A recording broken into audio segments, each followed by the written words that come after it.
Danny Cole sat alone in his small room on Horizon 7 research station. The room was barely big enough for a bed, a desk, and a tiny window. But that window showed him something beautiful every night.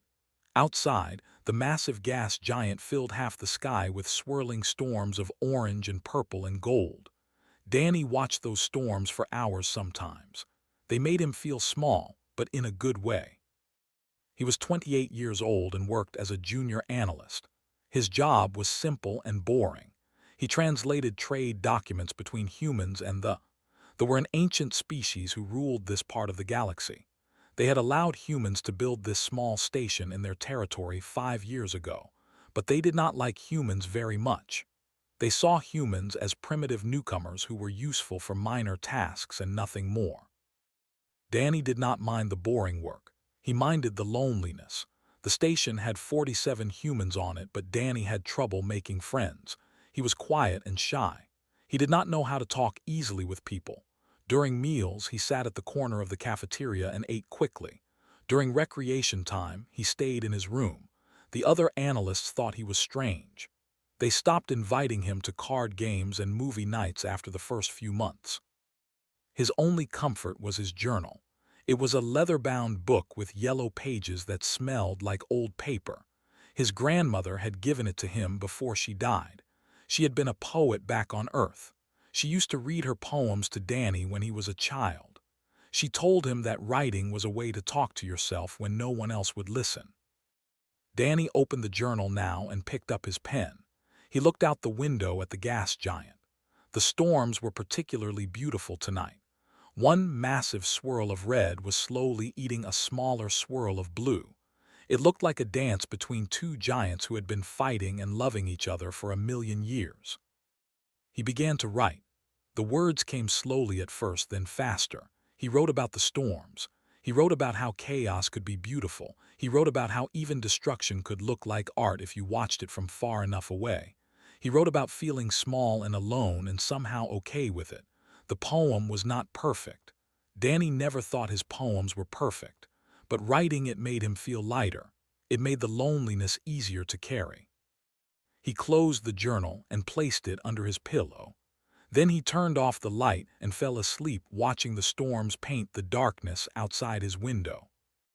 Danny did not know that the scanned everything.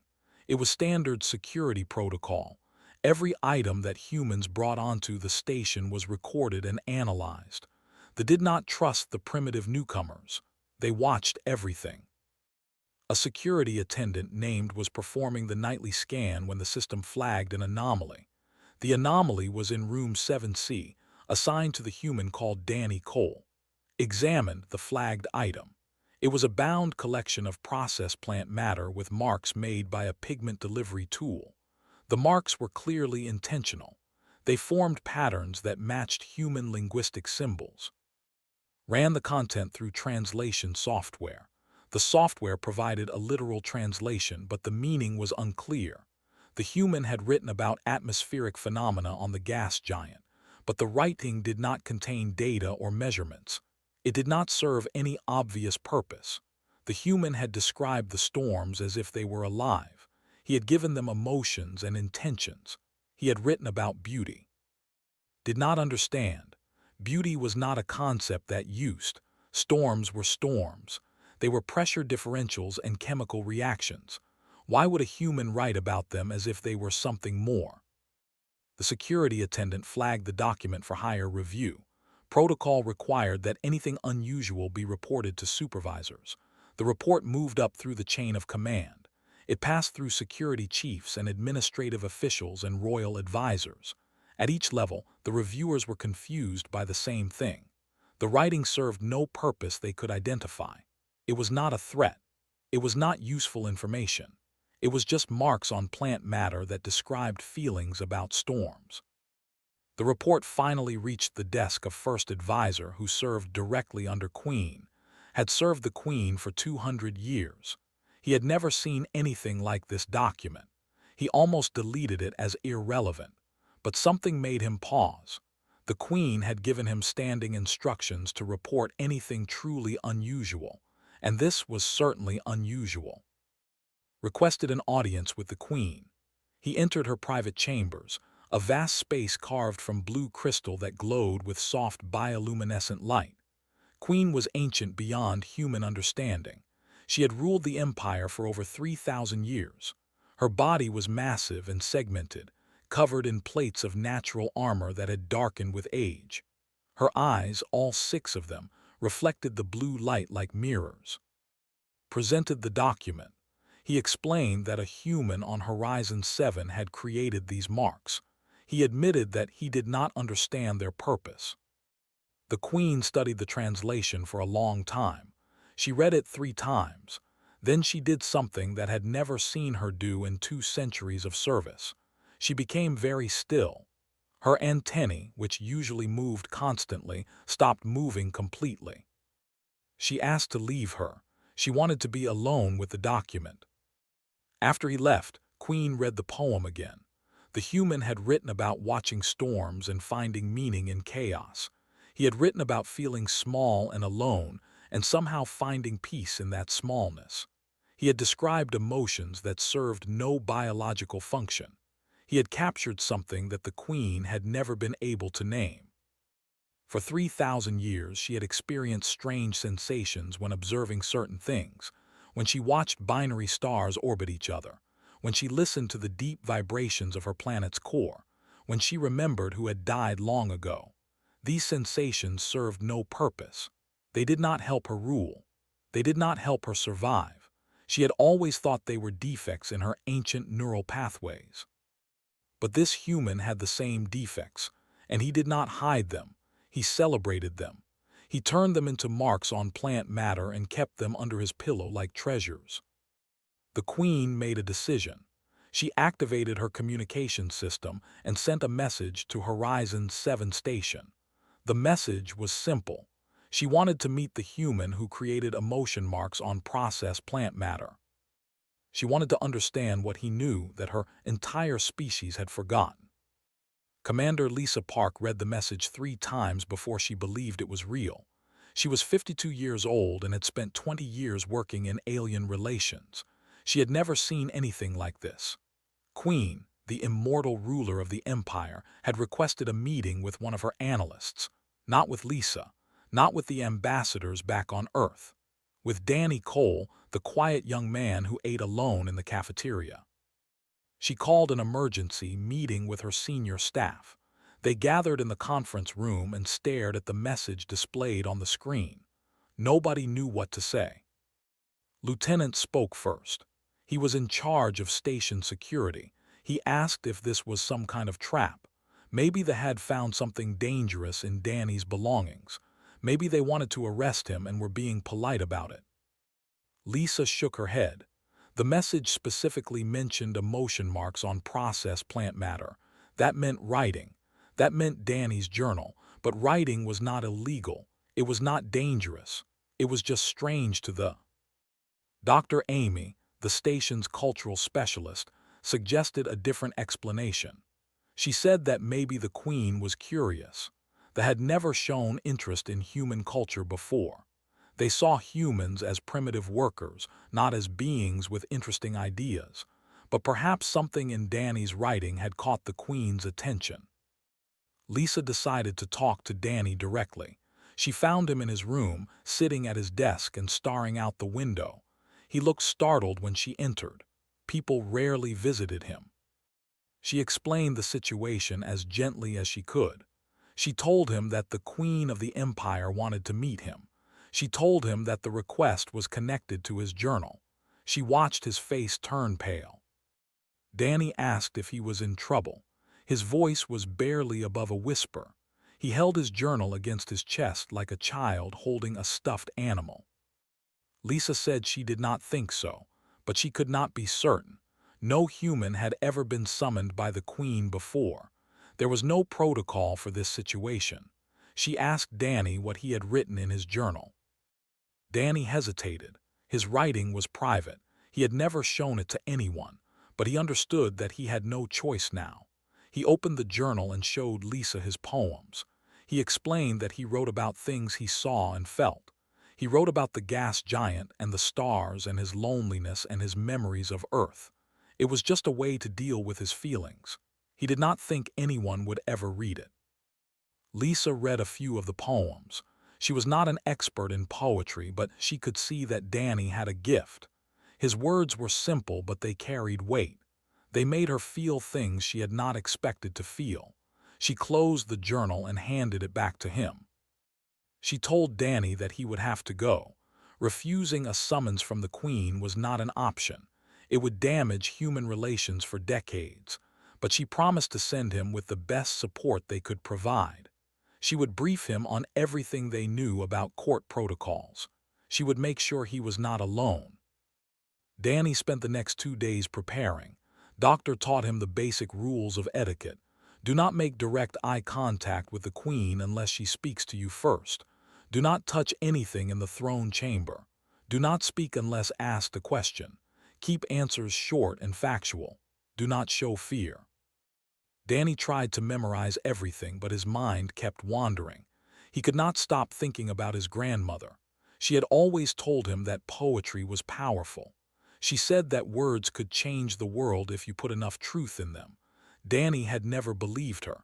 He thought she was just being kind. Now he wondered if she had known something he did not. On the 3rd day, a transport ship arrived at the station. Danny boarded it alone. His journal was in his bag. He had thought about leaving it behind, but that felt wrong. The journal was part of him. If the Queen wanted to understand him, she needed to see all of him. The journey took 6 hours. Danny spent most of it looking out the window. He watched stars slide past like drops of light on black glass. He tried to write a poem about the journey, but his hands were shaking too much. The transport landed in a city unlike anything Danny had ever imagined. They had carved their civilization into crystal mountains that glowed with inner light. Towers rose thousands of meters into the purple sky.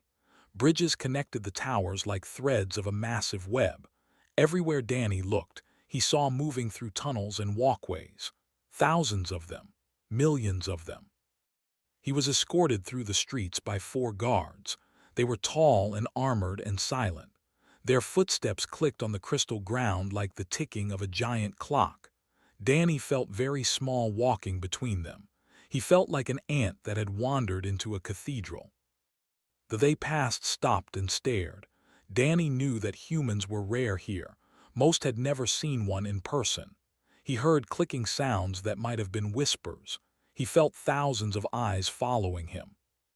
The guards led him to the base of the largest tower. They entered through a gate that was carved with symbols Danny did not recognize. Inside, the tunnel sloped downward into the mountain itself. The air grew warmer. The light grew softer. Danny realized they were going deep underground to the heart of the civilization. They walked for what felt like hours. Finally, they reached a massive door made of black crystal. The guards stopped. One of them spoke for the first time. He told Danny to enter alone. Danny pushed open the door. The throne chamber was the largest space he had ever seen. The ceiling disappeared into darkness far above. Bioluminescent plants lined the walls, casting blue and green light across everything. And at the far end of the chamber, on a throne carved from a single piece of white crystal, sat Queen. She was enormous. Her body was 3 times the size of a human. Her armor plates were dark with age and covered in patterns that might have been scars or decorations. Her 6 eyes reflected the light like pools of black water. Danny walked toward her. His legs felt weak. His heart was beating so fast he thought it might burst. He stopped at the distance Doctor had told him was appropriate. He kept his eyes on the floor. The Queen spoke. Her voice was deep and strange, translated through a device into human words. She said that she had read his emotion marks. She said that she had questions. Then she asked the one question that Danny had not prepared for. She asked him why he had created the poem, not what it meant, not what purpose it served, just why. Danny looked up at her. He forgot all the rules about eye contact. He saw something in her ancient eyes that surprised him. He saw curiosity. He saw confusion. and underneath it all he saw something that looked almost like hope. He took a deep breath and began to explain. Danny stood before the Queen and tried to find the right words. He had never been good at explaining himself. He had spent most of his life staying quiet because talking felt too hard. But now the ruler of an empire was waiting for his answer. He had no choice but to try. He told her that he wrote poetry because he felt things he could not say out loud. He felt loneliness and wonder and sadness and hope.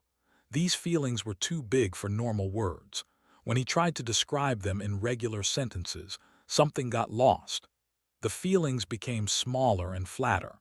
But when he wrote poetry, he could capture them properly. He could make the words dance the same way the feelings danced inside him. The Queen listened without moving. Her 6 eyes never left his face. When he finished speaking, she was silent for a long time. Then she asked another question. She asked what purpose these captured feelings served. Did they help him survive? Did they make him stronger or faster or smarter? Did they provide any advantage? Danny shook his head. He said that the poems did not help him survive. They did not make him better at his job. They did not give him any advantage at all. He wrote them because writing them felt necessary. It was like breathing. He could survive without it, but surviving did not feel like living. The Queen made a sound that the translator could not interpret. It might have been confusion. It might have been something else. She told Danny that his explanation did not make logical sense. They had built their civilization on logic and efficiency. Every action had a purpose.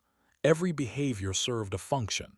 Wasting energy on things that provided no advantage was considered a defect, a flaw in programming. Danny asked her why she had summoned him then. If she thought his writing was a defect, why did she want to meet him? The Queen was silent again. When she spoke, her voice was quieter. She said that she had summoned him because she recognized something in his words. She had experienced the same feelings he described. For 3,000 years, she had watched binary stars orbit each other and felt something that had no name. She had listened to the deep songs of her planet and felt a response that served no purpose. She had remembered who died long ago and felt a weight in her chest that did not help her rule or survive. She had always believed these feelings were defects, errors in her ancient neural pathways. She had hidden them from everyone because admitting them would make her seem weak. A queen could not afford to be weak. But then her advisors showed her Danny's poem, and she realized that humans did not hide these feelings. They celebrated them. They turned them into art and shared them with others. They treated their defects like gifts. She wanted to understand how. She wanted to understand why. Danny felt something shift inside him. He had come to this chamber afraid. He had expected judgment or punishment. Instead, he found someone who was as lonely as he was, someone who had been hiding her true self for thousands of years. He asked the Queen if he could show her more of his writing. She agreed. Danny opened his journal and began to read. He read a poem about missing Earth, about the blue sky and green grass he had not seen in years. He read a poem about his grandmother's hands, wrinkled and gentle, turning the pages of her own poetry books. He read a poem about watching a star die from the observation deck of his first space station, how the explosion was terrible and beautiful at the same time. The Queen listened to every word. Her translator turned the poems into concepts, but something was lost in the translation. Danny could see her struggling to understand. The words made sense individually, but the feeling behind them did not translate. He stopped reading and tried a different approach. He asked her to describe one of the moments when she felt her defect. He asked her to tell him what happened inside her when she watched the binary stars. The Queen hesitated. She had never described these feelings to anyone, but she had summoned this human because she wanted answers. She could not get answers without sharing her truth. She told Danny about the binary stars in the home system. They were called the twins. They had orbited each other since before her species evolved. Every knew they were just balls of burning gas held together by gravity. There was nothing special about them. But when the queen watched them dance around each other, she felt something, a heaviness in her body, a tightness in her throat, a sense that she was witnessing something important, something that mattered, even though she knew it was just physics. Danny nodded.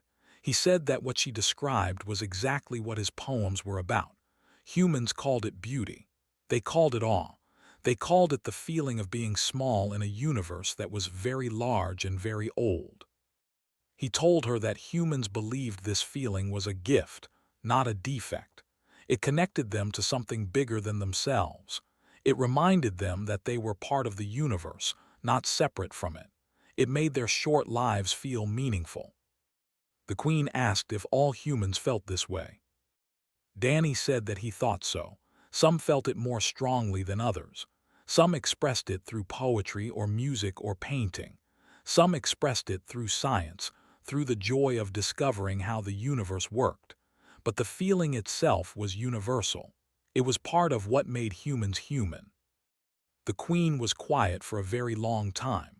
The bioluminescent plants around them pulsed slowly, like the breathing of some vast creature. Danny waited. He did not know what else to say. Finally, the queen spoke again. She said that she had ruled the empire for 3,000 years. She had made decisions that affected billions of lives. She had won wars and built alliances and expanded her civilization across hundreds of star systems. She had always believed that logic and efficiency were the highest virtues. She had always believed that feelings were weaknesses to be suppressed. But listening to Danny, she wondered if she had been wrong. She wondered if her species had lost something important in their pursuit of perfect logic. She wondered if the defects she had hidden were actually the most valuable parts of her. She told Danny that she wanted to learn more. She wanted him to teach her about poetry and beauty and feelings that served no purpose. She wanted to understand what humans knew that had forgotten. Danny felt the weight of her request. He was nobody. He was a junior analyst who ate alone and wrote poems that no one read. He was not a teacher or a philosopher or a leader. He was just a lonely young man who missed his grandmother and watched storms from his window. But the queen of the empire was asking for his help. She was admitting her secret weakness to him. She was trusting him with something she had hidden for 3,000 years. He could not say no. He told her that he would try. He would teach her everything he knew about human feelings and human art. He could not promise that she would understand. Some things could not be explained. They could only be felt. The queen accepted his terms. She ordered her attendants to prepare quarters for Danny in the royal chambers. He would stay as her guest and teacher for as long as necessary. Danny Cole, the quiet poet from Earth, had just been given a job that no human had ever held before. He was going to teach an alien queen how to feel. Danny lived in the royal chambers for 3 months. His room was carved from pale green crystal and filled with soft light that changed colors throughout the day. It was the most beautiful place he had ever stayed. But he missed his tiny room on Horizon 7. He missed his window that looked out at the gas giant. He missed the simplicity of his old life. Every day, he met with Queen in her private garden.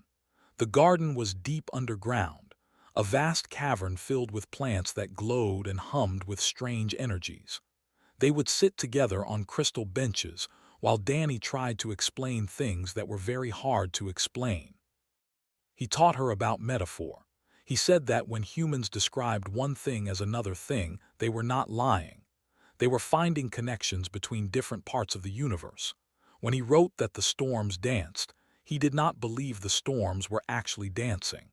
But the way they moved reminded him of dancing.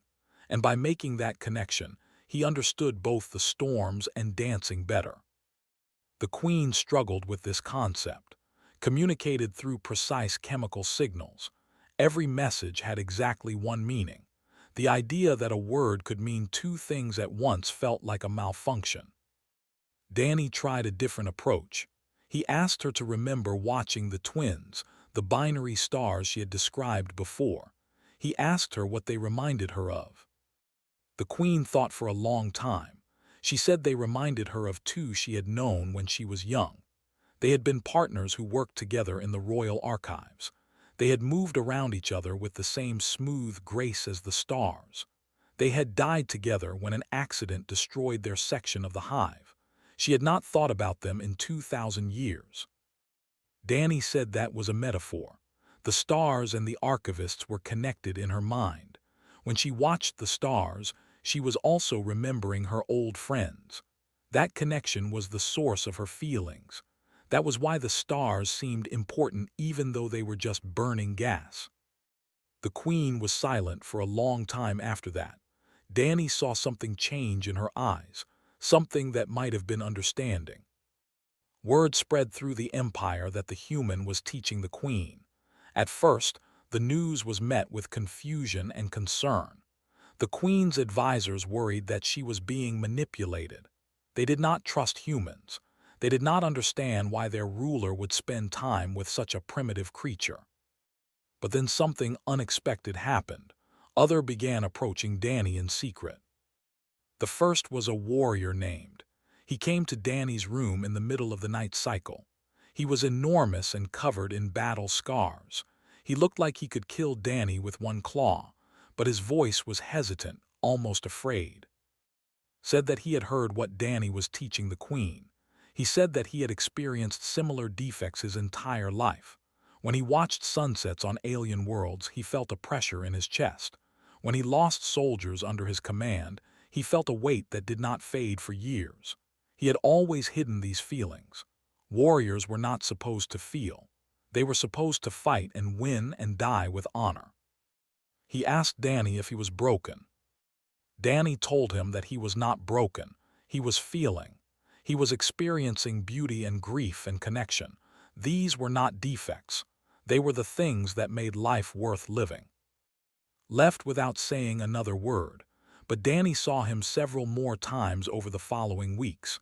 The warrior began to change. He stood differently. He spoke more softly to his subordinates. He started spending his rest periods in observation decks, watching the stars. Others followed. A scientist named confessed that she felt something strange when caring for her offspring. It went beyond biological duty. She wanted to protect them from things that would never happen. She worried about them when they were safe. She felt joy when they succeeded at simple tasks. Danny told her that humans called it love. He told her that parents on Earth felt the same way. It was one of the strongest feelings humans had. It made them do irrational things. It made them sacrifice themselves for their children. It served no logical purpose, but it was the foundation of human families. Wept. It was the first time Danny had seen a cry. Her tears were clear and thick, like drops of crystal. She said she had spent her whole life believing she was defective. Now she understood that she was simply alive in a way her species had forgotten how to be. The human government learned about Danny's situation. They sent a diplomatic team to The team included Ambassador Wright, a career diplomat with 30 years of experience. He asked for a private meeting with Danny. Wright was friendly at first. He congratulated Danny on his unprecedented access to the Queen. He said that Danny had achieved something that diplomats had been trying to accomplish for decades. He said that Danny was a hero. Then he explained what he wanted. The human government needed trade agreements with They needed access to technology. They needed military alliances. Danny was in a unique position to influence the Queen. He could help humanity secure these advantages. Danny refused. He said that the Queen trusted him because he wanted nothing from her. If he started asking for favors, that trust would be destroyed. His relationship with her was based on honesty, not manipulation. Wright's friendly expression faded. He reminded Danny that he was a citizen of Earth. He had obligations to his species. Personal feelings could not be allowed to interfere with humanity's interests. Danny stood his ground. He said that his relationship with the Queen was not about politics. It was about two lonely beings trying to understand each other. If Wright wanted to negotiate treaties, He could do it through official channels. Danny would not be a spy. Right left angry. Danny knew there would be consequences, but he also knew he had done the right thing. He told the Queen about the meeting. He did not hide anything. He explained that human leaders wanted to use his access for political advantage. He explained that he had refused. The Queen listened without interrupting. When Danny finished, she did something unexpected. She reached out with one massive claw and touched his shoulder gently. It was the first time she had ever touched him. She said that she understood loyalty. She said that Danny had proven his worth. He was not just a teacher, he was a friend. Then she gave him a gift. She announced that humans would be allowed to establish a cultural exchange center in space. The center would not be for trade or diplomacy. It would be for poetry, for art, for teaching to feel again. Danny would lead it. News of the center spread across the galaxy. Humans celebrated. They did not fully understand what had happened, but they knew it was important. A door that had been closed for decades was finally opening. Danny began making plans. He would need teachers. He would need translators who understood both languages and both cultures. He would need patience. The work would be slow and difficult. But for the first time in his life, Danny felt like he was exactly where he was supposed to be. He was not just surviving anymore. He was living. The Cultural Exchange Center opened 6 months later. It was built into a crystal spire that rose from the mountains near the capital city. Sunlight passed through its walls and filled the interior with rainbows. Danny had designed it himself, with help from architects who were learning to think about beauty for the first time. The first class had 12 students. They were all who had admitted to experiencing feelings they could not explain. Some were scientists. Some were workers. One was the warrior who had come to Danny's room in the middle of the night. They sat in a circle on cushions that Danny had imported from Earth.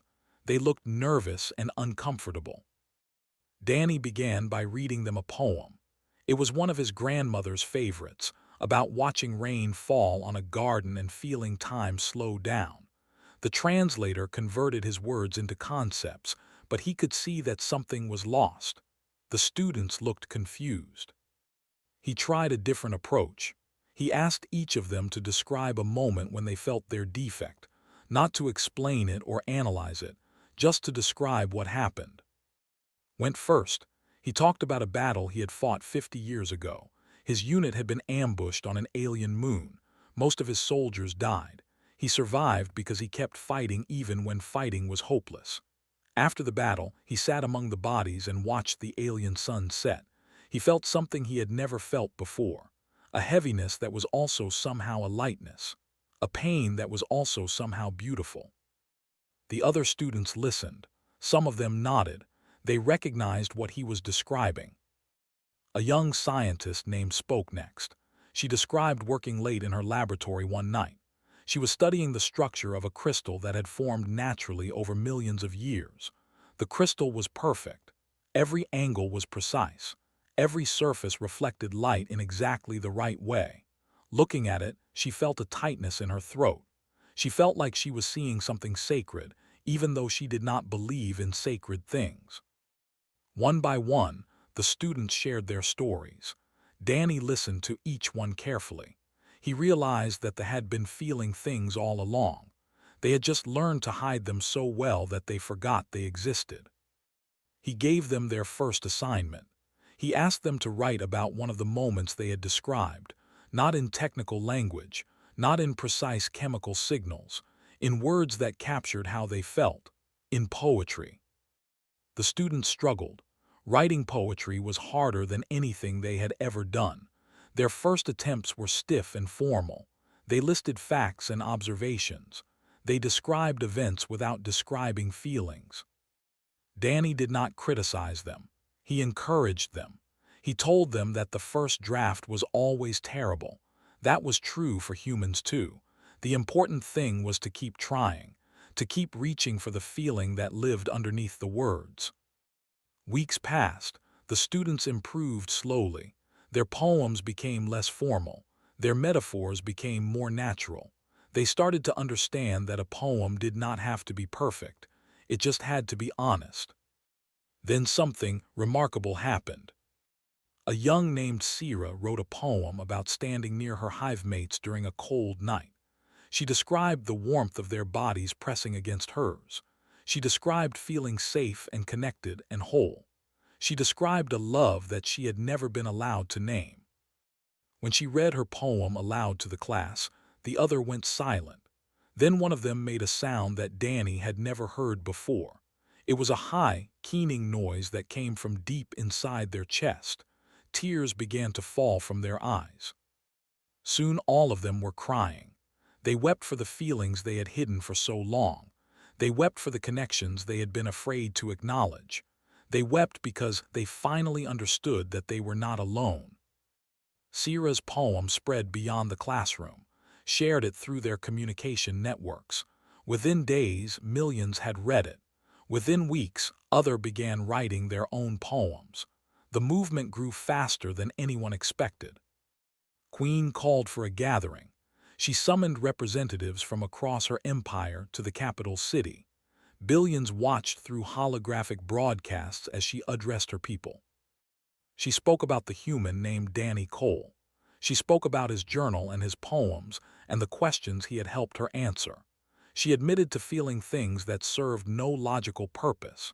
She admitted to finding beauty in binary stars and deep songs and ancient memories. She said that these feelings were not defects. They were gifts that her species had forgotten how to use. She announced a new era for the empire, not an era of expansion or conquest, an era of rediscovery. They would learn to feel again. They would learn to create art and music and poetry. They would learn from the humans who had never forgotten these things. And in return, they would share their ancient knowledge with humanity, not through treaties negotiated by diplomats, through friendship, through connection, through the bond that formed when two beings shared their deepest truths with each other. Danny stood beside the queen during her address. He was still small and quiet. He still felt uncomfortable when people looked at him, but he understood now that his discomfort did not matter.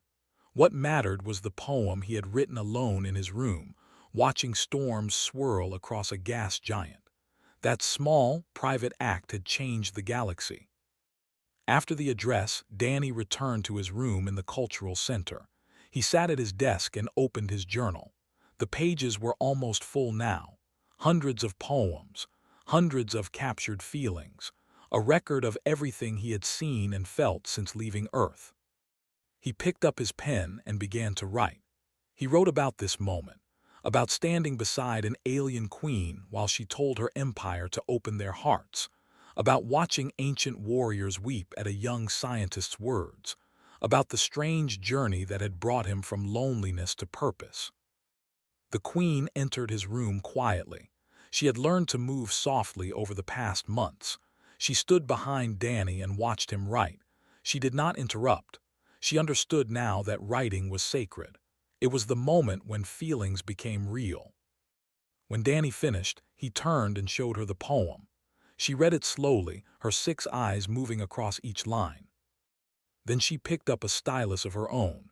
It looked tiny in her massive claw. She pressed it against a tablet and began to make marks. She was writing her first poem.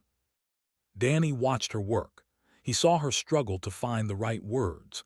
He saw her cross things out and start again. He saw her face twist with concentration as she tried to capture something that lived deep inside her.